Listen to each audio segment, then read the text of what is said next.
Hello. Today we are going to see three 5 marks questions in physics. This is from Victory Study Guide by Mr. Saravanan, which I'm grateful for making these materials easily readable. Okay, three questions. One of them will possibly come. We don't know that. But I'm just going to focus on these three questions. First question is obtain an expression for an electric field due to an infinitely charged wire.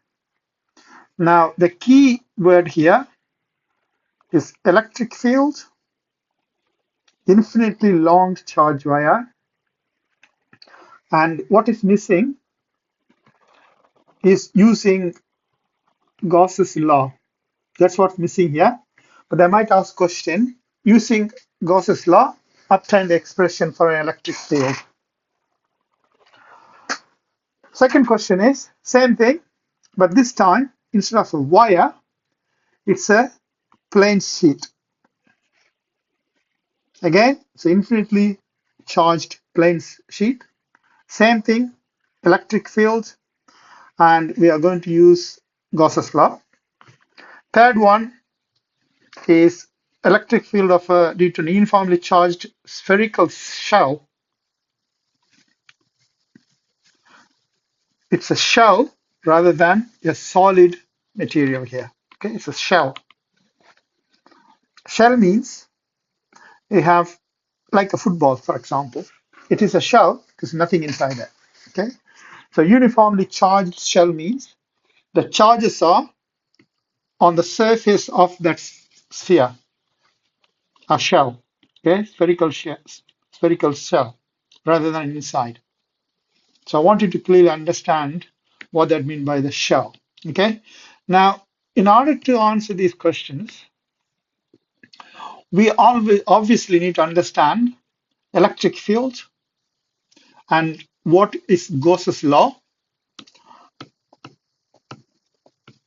And let's go and first of all refresh our memories. So in the same thing here, we are looking at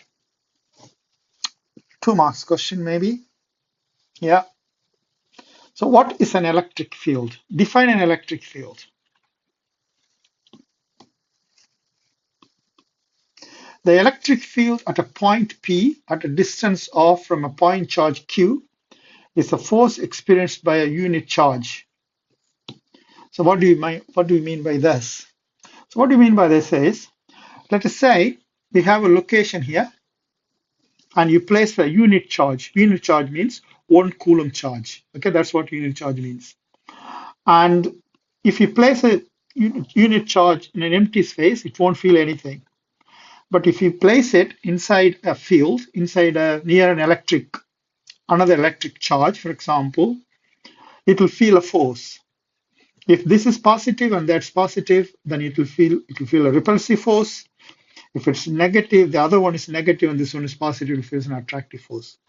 So basically what we are saying is, it is a field, it is a force that's experienced by a charge of 1 coulomb, unit charge. That is what electric field is. So if you look at this here, let's look at it again. It is the force experienced by a unit charge. That is the key here. A unit charge means 1 coulomb charge.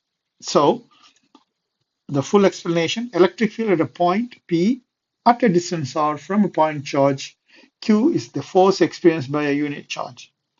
You don't need the front bit, but it's useful to have the full definition. So it's a force experienced by a unit charge. And what are electric field lines? A set of continuous lines which are visual representation of the electric field in some region of the space is called electric field lines. So in this here, in order to see what is happening here, we are actually drawing the lines. Like for example, we can draw These are electric field lines. So these, for example, if it's a positive Q charge, electric field lines will go out. If it's a negative charge, the electric field lines will come in. Okay, so that's what these lines are. So these are representations of electric field. If it's a square, if it's a point charge, they will just go out like this randomly. Well, not randomly, but uniform. This is just a visual representation, is not true. But electric lines are a visual representation, so just showing you what they are. Okay, now the second concept for our question, we are not going to look at the entire question and answer here. We are more interested now in the Gauss's law. Okay, what's the Gauss law? Gauss law, what does Gauss law states? Gauss law states that if a Q is enclosed in an arbitrary closed surface, like a football, for example, inside a football in the middle or somewhere inside, you place a charge inside. So that's a football, you place a charge inside. Now then the total electric flux through the closed surface is equal to 1 over epsilon naught times, epsilon is the permittivity of the free space, you know that, the net charge enclosed by the surface. In other words, the total charge of this football is the charge inside, that is pi epsilon equal to Q, which is the charge. Let me draw it, let me write it clearly.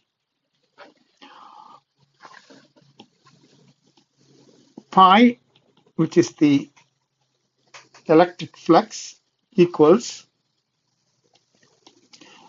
charge inside by epsilon naught.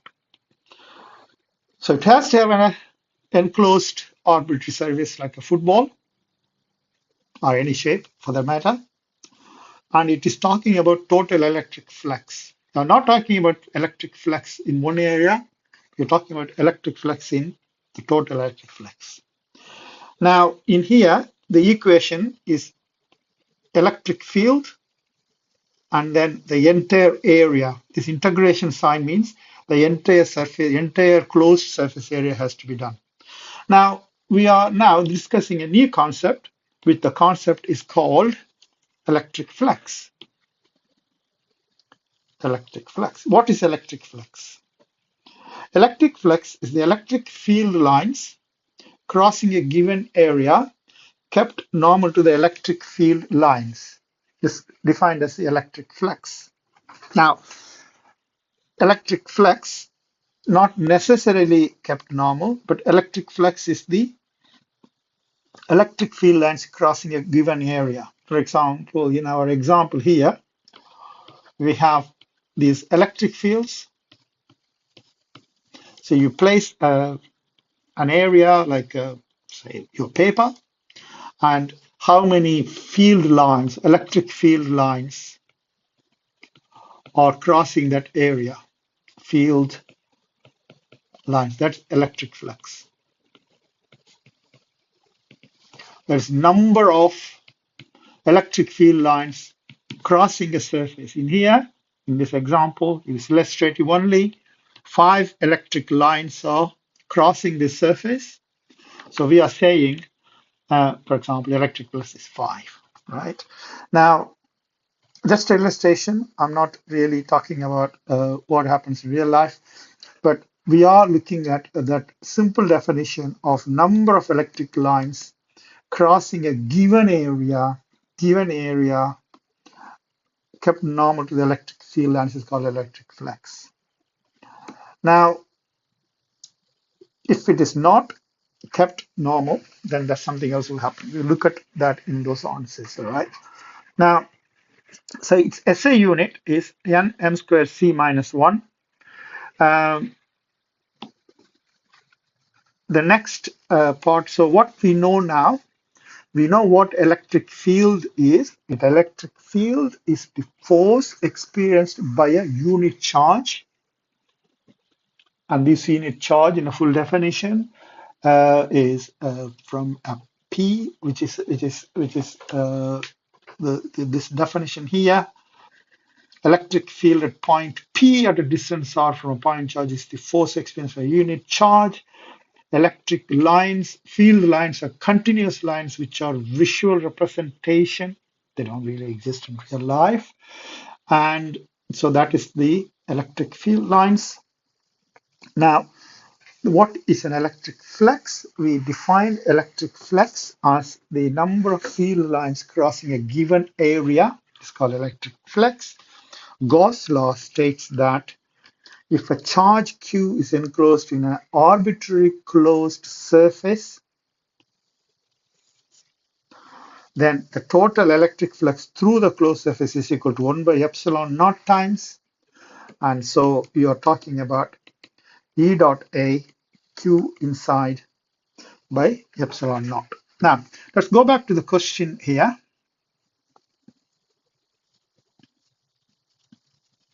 Right, let's look at this here. Now, in here, in order to answer these questions, what we need is to satisfy the Gauss's law, we need a closed surface. Okay, so if this is a wire, well, this is a wire representation, and we need a closed surface. The closed surface in here is a cylindrical surface we have, and the cylindrical surface has a length L and radius R, length L, and it is along that line here. Okay, now in here we have some diagrams, as you can see here. We have the electric field. Electric field is coming out of the wire. If this is a long wire, electric field will be coming out because it's positive here in the illustration, so it will come here. It is a three-dimensional, so if it's coming outside the paper, and it will be going inside the paper on the other side. Okay, so that is that. In this picture here, electric field always comes out of that in that cylindrical surface area. But if you look at the area that we are choosing, a small area we are choosing here in this diagram, the small area in the one I'm going to mark, the area is parallel to the electric field. In here, the area is perpendicular to the electric field because it's going downwards. And here, the area vector is going up here, and it's 90 degrees. Okay, why is it significant? Because you remember we saw the electric flux definition, and electric field definition is an area. In that area, how many electric lines are going through. So let us look at the answer. So before we go do that, let's understand the next picture. This is the second picture where you're looking at a infinitely charged plane sheet. In here, positive charges are uniformly distributed. We need a closed surface. Here we are imagining a closed surface, which is that. This is our plate. That's a closed surface. This closed surface has this cylindrical shape. The length is 2r. Here it's 1r. The other side it's other r. So it's right in the middle. And the Gaussian surface is that. Now look at the difference between these two diagrams here. I would like you to really look at this here. Now in here, the surface is parallel to the electric field here at the end, whereas in our straight line, it is actually perpendicular at the end. Whereas in here, the electric field is always coming this way. Don't forget, because it's a plate, and the plate is in here. It's just an illustration here. It's going through that paper, but you can see here the dA is perpendicular. Okay. Now in the third diagram here, the area is always the E and E are radially outward.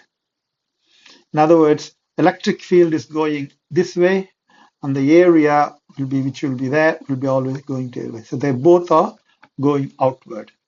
In at every point, because the point charge, they are just going out all the time. Okay, Q is electric charge that is in the spherical shell of radius. Okay. Okay. Now let us look at the how we are applying this to answer these three questions here. So we are looking at basically infinitely long straight wire of uniform linear charge density delta. What do we mean by uniform linear charge density? This is one charge, this is a wire. What we are saying, everywhere the charge is same. That's what we are basically saying. Everywhere the charge is same, uniform charge density, and that value is lambda. But if you want to look at the total density, I'm sorry for confusing here. It has to be a straight line, by the way. So that straight line, now in here, the lambda is the linear charge density, the length is L, total charge is L lambda, because that's the length, neelam. So that's the length, okay, lambda. Now, you are looking at uniform linear charge density lambda. Now, P, which is here in the point here, for example, P, be a point at a distance r from the wire, let E be the electric field at P. So that is electric field at P. That's electric field, electric field. Consider the cylindrical Gaussian surface of the length L and radius R, which we have done. So at the top, we already know this is our formula and the Gauss law, E dot delta A. Now, this one between E and A, in here, it's 90 degree at the top. You know that cos 90, yes, 0. So that means this is 0. At the bottom, E dot E bottom, E top, E at cos theta 0. Whereas in the curved surface here, it's parallel. Wherever you look at it, it will be parallel. So E dot dI, which is E dA cos 0, E dA, you have to find the entire surface area of that spherical curved surface. And you know, because it's a spherical sphere, this, for example, here, this circle, in circle, the circumference of the circle is 2 pi r, and the length is L. So this is 2 pi, this is 2 pi r, and this is L. So 2 pi r L, E 2 pi r L. Now the total electric flux through the Gaussian surface, which is the Gauss law, pi top, pi bottom, pi curve, that is 0, but that is that value, and that is that. So the key in this question is applying the Gauss law here. If you apply the Gauss law, in the surface, spherical surface, what is the total charge by epsilon naught? So that is the Gauss law which we saw. So according to Gauss law, Q in, that's inside, this one is we already know the total within that surface is lambda L, okay, and then E pi RL equals that,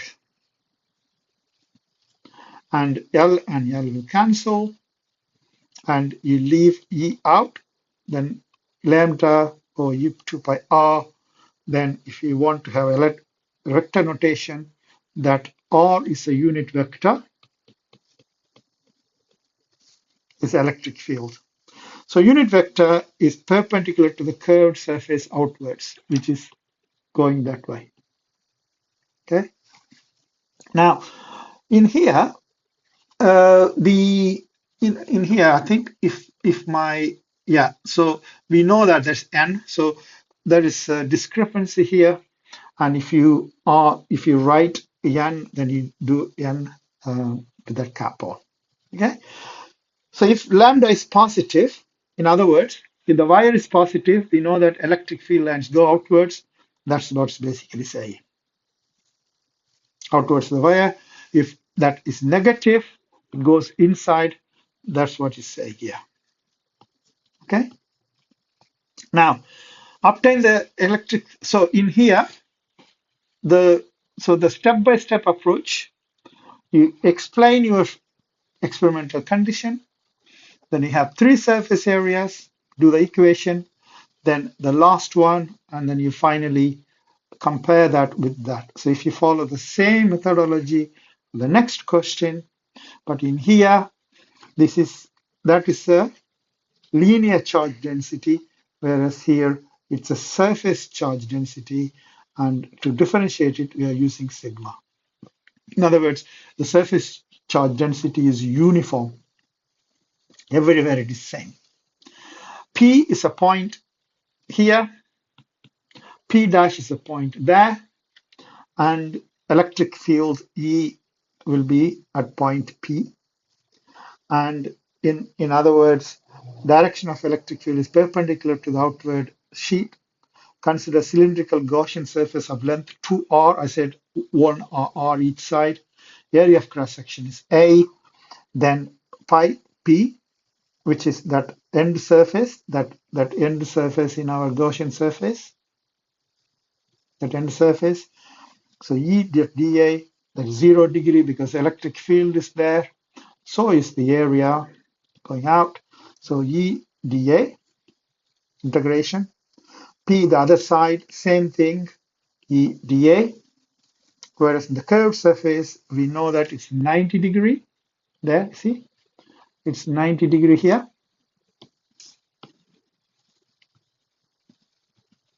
See, 90 degree. So then we use this formula here. It's 90 degree, A cos it as 90 degree here. Now once we've done that, then we have total is EDA plus EDA plus 0, 2E dA. So when you integrate the whole thing, it's the whole area. Okay. Now that is done. So what we have to do now? We have to link in with the Gauss law. Pi equal to Qn by epsilon naught.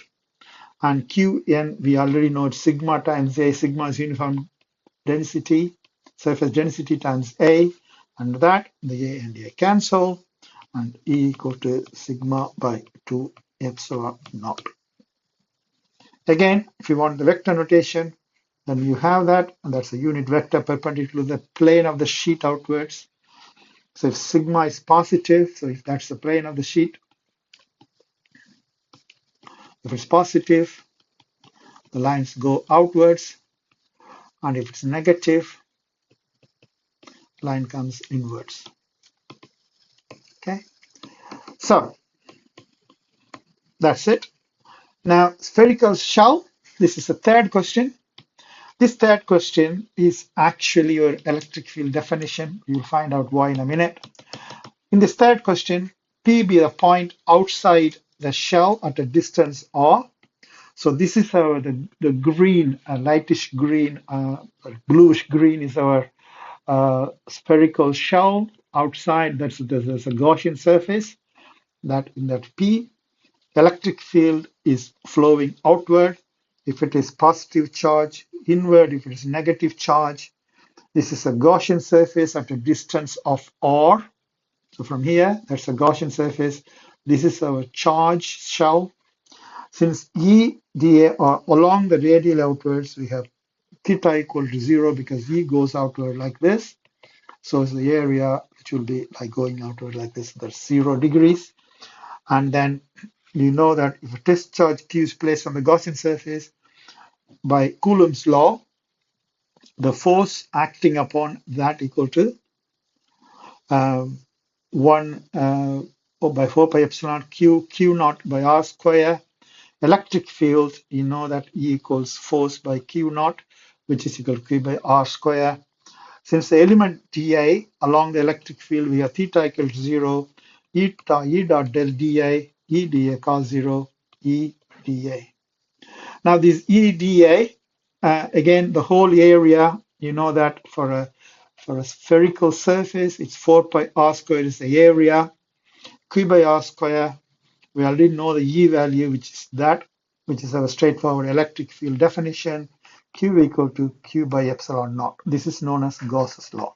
Okay, so for every spherical surface, we are actually explaining the Gauss's law here. Okay, the total electric flux, for example, they can straightforward ask, define Gauss's law using a spherical surface, uniform spherical surface, and you can just do the same.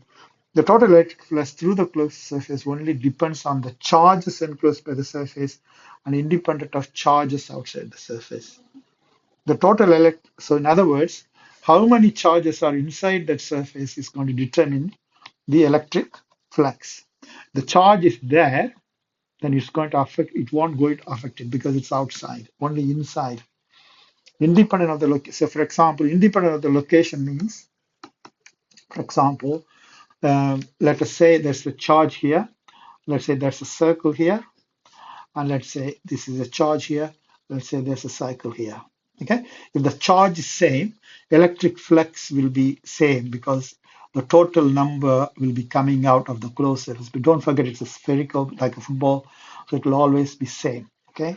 So independent of the location of the charges. Gauss's law is another form of Coulomb's law applicable to charges in motion as well, and also applicable to charges in motion. So you can see that these three questions, one of the questions is likely to come in your first midterm. So let us recap what we have done so far, right? Um, so what we have done is we have looked at electric wire. The electric wire, we have decided that in order to apply Gauss's law, we need a spherical closed surface, and we draw that this bluish cylindrical surface with a radius R and a length L. And we have then chosen three surfaces, which is here. One is this parallel, this cylindrical curved surface. The area vector and the electric field are parallel. At the end, they are perpendicular, cos 90, which means 0 here, 0 here. Here, it will be that 2 pi r is the area, total area. In here, 2 pi r L, E 2 pi r L. Then we said total is that. Then we applied Gauss's law where Q equal to total charge of that length. And then in here, we had the linear charge density lambda L. And then we came with that equation here. It's a unit vector. So discrepancy here, it says n, it says O, we need to say n. All right. And then we say if it's positive, it's going outwards. If it's negative, it goes inward. For the surface, we again chose a cylinder of 2r length, one side to the other side. And in here, the curved surface is 90 degree, which means the electric flux is 0 because obviously number is 0. And here it's parallel. So this is why, if you remember early on, I said the electric flux is a number of lines going through a surface, not necessarily to a particular surface. Okay, there's a slight misrepresentation there, right? Okay, so then in here, then we went with that E 4 pi r square, the area, the Gaussian surface, and then we went along with that.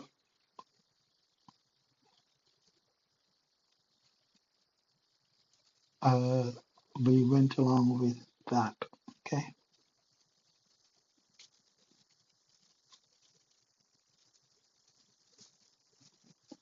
and then 4 pi r square epsilon naught,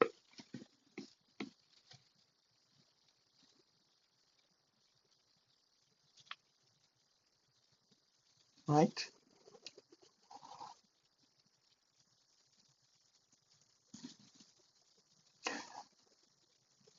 Now in here, let's figure out.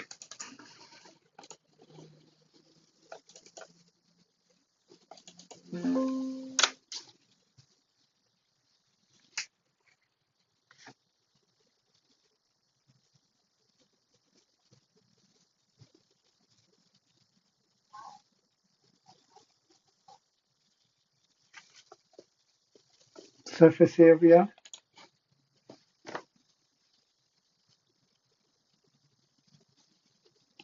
Total area is 4 pi r square.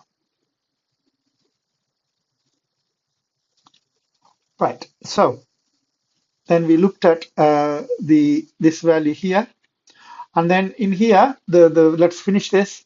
If it is at that surface, it is r square. But if the r is less than 0, if that's a Gaussian sphere, and there's no electric charge, which means the Q1 equals 0, which means the total electric charge is going to be 0 here. Okay, so this is at a point inside the shell. At a point of surface, you just replace small r by capital R. I think that is it. That's the end of these 3 questions. Okay, these are the questions my students asked. It was difficult and to